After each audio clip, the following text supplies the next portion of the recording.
এক গ্রামে বিপুল নামে এক তরুণ বাস করত। সে ছিল খুবই সাহসী এবং ভূতপ্রেতের গল্পে একদমই বিশ্বাস করত না।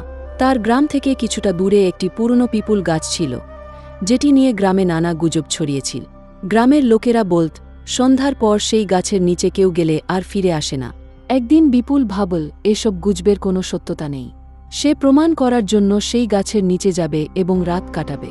সন্ধ্যার সময় সে কিছু খাবার নিয়ে পিপুল গাছের নিচে বসে পড়ল।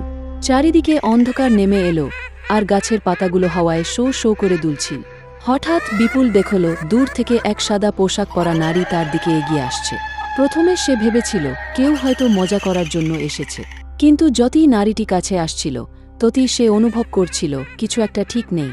মহিলার চেহারা ছিল অস্পষ্ট এবং তার পায়ের নিচে মাটি স্পর্শ করছিল না।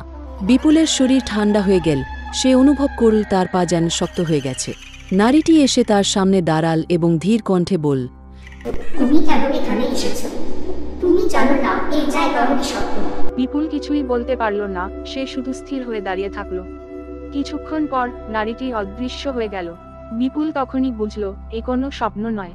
সে দ্রুত গ্রামে ফিরে গেল। গ্রামে ফিরে এসে সে সবাইকে বলল, আমি প্রমাণ করতে গিয়েছিলাম যে ভূতের কোনো অস্তিত্ব নেই, কিন্তু আজ আমি বুঝেছি কিছু জিনিস সত্যিই অজানা এবং রহস্যময়।